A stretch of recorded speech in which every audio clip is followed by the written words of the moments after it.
Bonjour et bienvenue sur la chaîne de l'Heure Bleue pour ce nouveau podcast.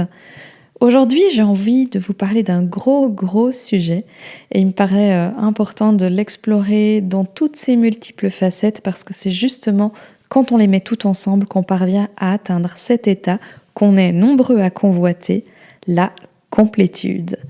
Alors, pour qu'on comprenne bien de quoi je parle, je vais d'abord vous donner ma définition de cette fameuse complétude. Mais je tiens à préciser que toutes les définitions que je peux donner dans ces podcasts sont ma propre vision des choses par rapport à mon expérience.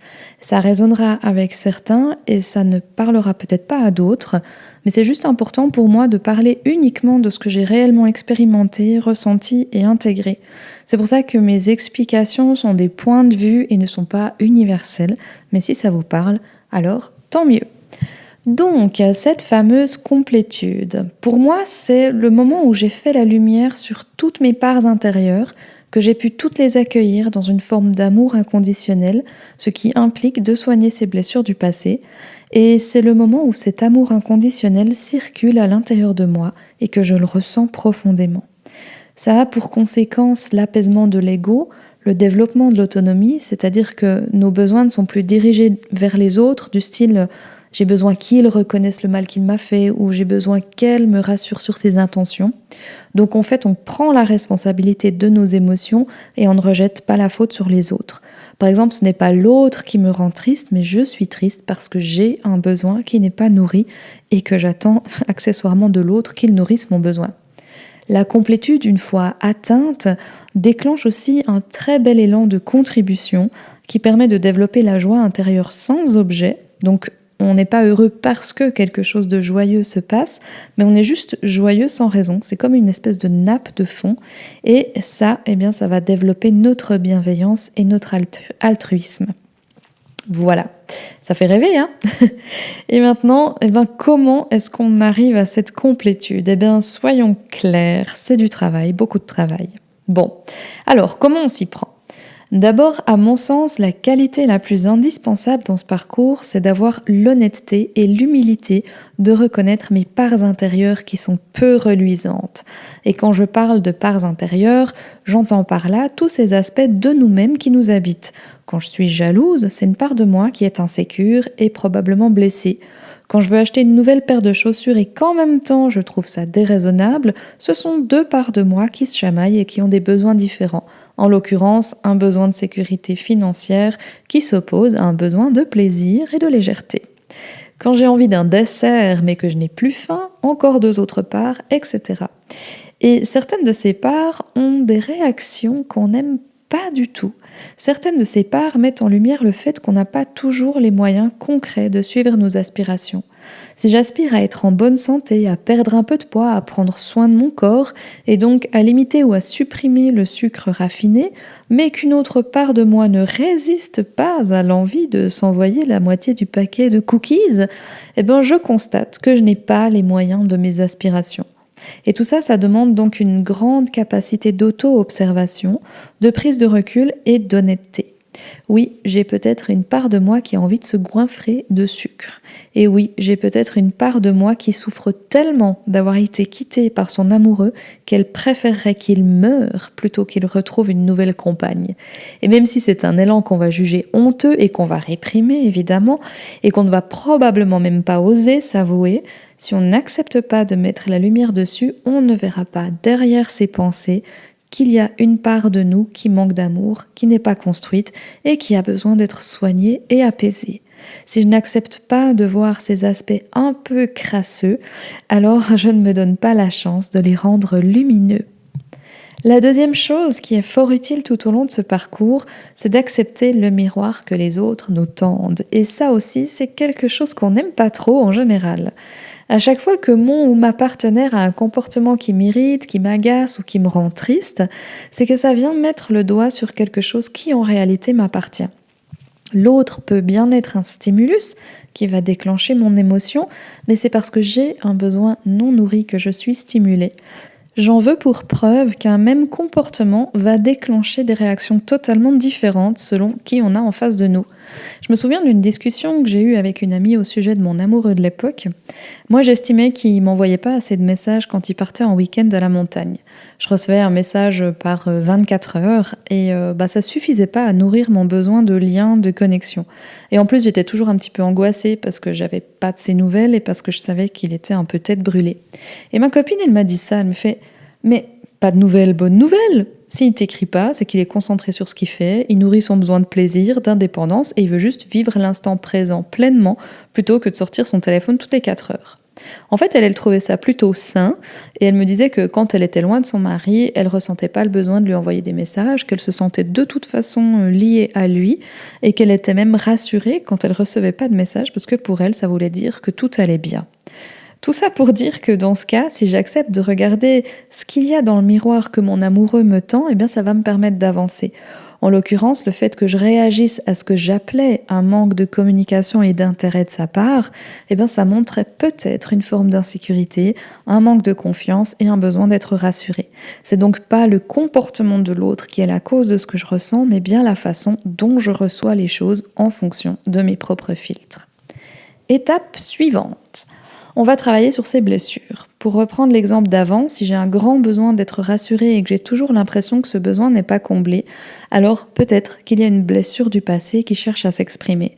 Encore une fois, ici, l'honnêteté et l'humilité va me permettre de voir qu'éventuellement mon besoin est un petit peu disproportionné et que si j'attends de l'autre qu'il comble ce besoin, je risque bien d'attendre longtemps. Un autre très bon indicateur de blessure cachée, c'est les schémas répétitifs. Par exemple, dans un schéma relationnel que je répète et qui finit toujours mal, il peut s'agir d'une part blessée qui cherche à reproduire l'histoire de la blessure originelle pour tenter d'avoir cette fois-ci un happy end. Mais comme cette part de nous choisit des situations et des personnes qui ont le même potentiel d'échec que dans la situation originelle, il n'y a aucune chance pour que ça se finisse bien. Vous savez, c'est un peu comme dans les films quand un fantôme rejoue sa mort en boucle pour tenter d'y réchapper. Et là, c'est un peu pareil, on reproduit inconsciemment la situation pour tenter de la modifier, sauf que ça ne marche jamais. Jusqu'au jour où on découvre quelle est la blessure à l'origine du schéma, qu'on va la soigner et qu'on casse donc ce schéma. Dans les schémas répétitifs toujours, il peut aussi s'agir de rechercher chez l'autre quelque chose dont on a manqué dans le passé, ou ça peut aussi être l'expression de croyances limitantes. Un enfant qui aura été battu pourra croire à l'âge adulte que coups et amour sont étroitement liés. Alors c'est qu'un exemple, mais il y a 1000 formes de croyances et de schémas qui peuvent nous parasiter à l'âge adulte. Alors, comment on soigne ces blessures ? On se fait aider par des thérapeutes compétents. Les visualisations et l'hypnose sont des méthodes qui fonctionnent particulièrement bien. Et quand on a déjà un petit peu avancé sur soi-même, on commence aussi à avoir des outils qui permettent de continuer le travail tout seul. Allez, ensuite on attaque le chapitre de l'accueil de soi et de l'auto-tendresse. Une fois qu'on parvient à se détacher un petit peu de toutes nos parts intérieures et de les observer, il est temps de les accueillir quand elles se manifestent de façon peu agréable. On va donc apprendre à se donner de l'auto-empathie et à dialoguer avec ses parts intérieures. On va reconnaître leurs besoins et leurs difficultés et surtout, on va arrêter de se taper dessus quand on n'a pas les moyens de nos aspirations. Je dis toujours que quand on veut défaire un nœud, il faut commencer par arrêter de tirer dessus. Si chaque fois que je craque pour un carré de chocolat, je me flagelle, je me punis, je me déteste, alors je suis clairement pas dans l'amour inconditionnel de moi. Alors attention, quand je dis amour inconditionnel, il ne s'agit pas de se dire « Allez, on s'en fout, mange-le ce chocolat ». De toute façon, à ce stade, ça changera rien. Non, c'est pas ça du tout. Il s'agit juste de s'observer et de reconnaître cette part qui a craqué parce qu'en fait, elle avait tellement besoin de douceur et à ce moment-là, la seule stratégie qu'elle voit pour avoir de la douceur, c'est de manger du chocolat. Alors on la culpabilise pas, on l'accueille et on lui dit qu'on sait qu'elle avait tellement envie de résister, mais qu'elle en a juste pas eu les moyens. Et on se cajole et on arrête de tirer sur le nœud. D'ailleurs, j'ai une petite astuce assez utile, c'est d'apprendre à se dire oui plutôt que de se dire non. Dans ce cas précis, au lieu de dire non, je dois pas manger ce chocolat parce que c'est mauvais pour ma ligne, on va dire Oui, je m'autorise à prendre soin de mon corps et de ma santé et je renonce à ce chocolat. C'est beaucoup plus doux, ça nous rappelle notre belle aspiration et ça évite de se violenter. Arrive ensuite le gros morceau de l'ego. Comme toujours, seule une honnêteté sans faille va nous permettre de reconnaître les situations dans lesquelles l'ego se manifeste. Quand je me compare aux autres pour déterminer ma propre valeur, quand je veux être mieux que les autres, quand je veux montrer aux autres que j'ai des richesses, du pouvoir ou de l'influence, etc., etc., tout ça c'est l'ego. Et même quand j'ai mal à en crever parce que ma femme me trompe, c'est encore l'ego. Pour moi, l'ego, c'est une part de nous qui a effroyablement peur de ne pas être aimé et qui va user de stratégies, ma foi, tragiques pour se sentir aimé. Et c'est des stratégies qui ont plutôt tendance à produire l'effet inverse.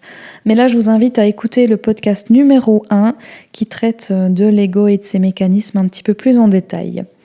Dans notre parcours vers la complétude, le travail sur l'ego, c'est donc un gros morceau parce qu'en fait, l'ego ne disparaît jamais.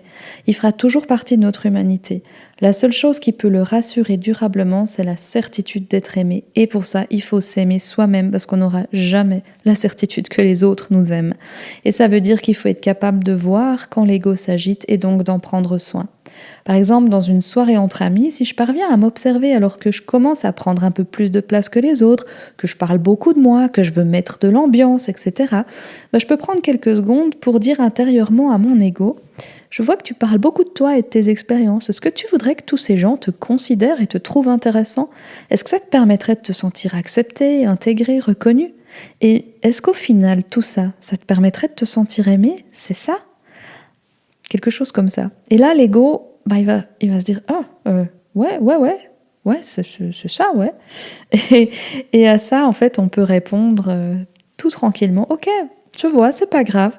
Moi, je t'aime comme tu es. Peu importe que tu sois intéressant ou non. » Donc, c'est une façon de faire. Il y en a plein d'autres, très certainement.